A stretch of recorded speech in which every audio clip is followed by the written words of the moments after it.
So there's this preacher guy named Ministry Man. Take a listen. Growing up being challenged by those whose faith lies in atheism, I want to issue a challenge to them. And yes, atheism is in fact a faith. Any belief, even a belief that there is not a God, requires some faith. So anyway, here's the challenge. I merely want to turn the question that I mentioned earlier back to them. Atheists of the world, what is the proof and evidence behind the belief that you have? Because for any belief to be valid, there has to be some kind of evidence behind it, guys. And don't just use the old cop-out that atheism is a lack of belief or a lack of faith. That just doesn't make sense. Now, I think it's fair to say we're all beyond fed up with this representation of our friend Shock of God's incoherent question that's been responded to by nearly every single atheist on YouTube. But to be fair, Ministry Man made a response wherein he claimed his original video was a hoax to draw on more atheists for real discussion about more mainstream apologetics he was interested in presenting, and full well knew it was an incoherent question to begin with.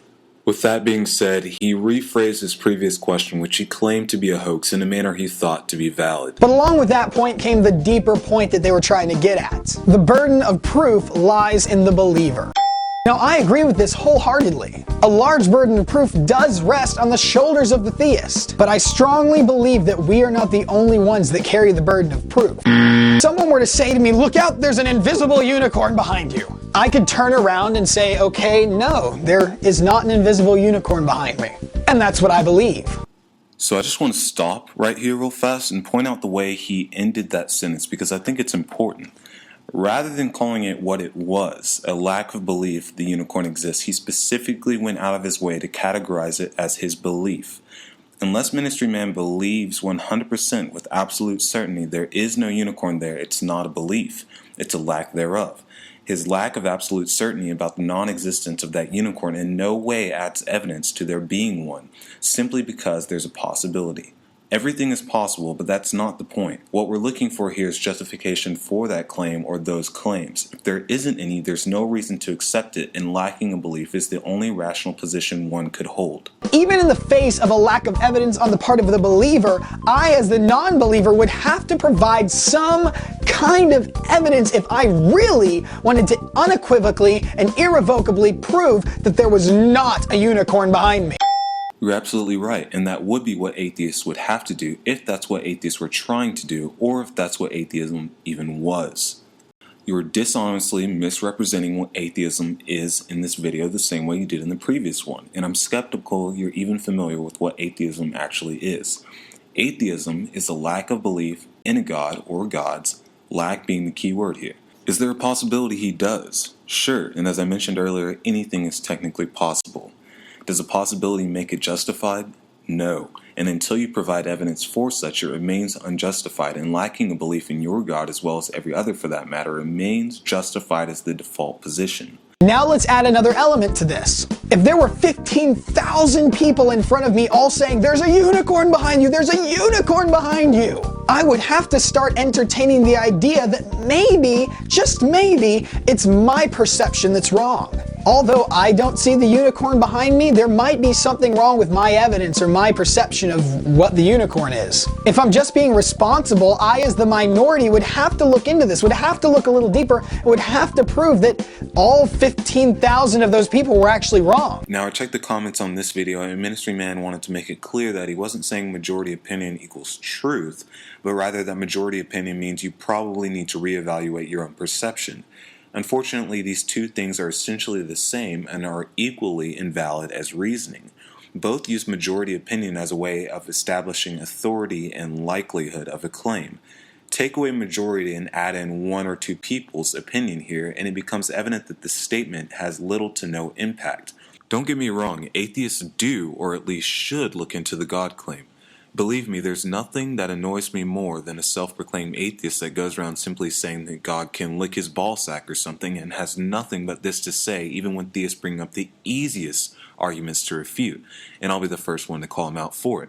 But keep in mind, we're not looking into the God claim to prove those who are claiming it wrong, but again rather to see if it's been justified.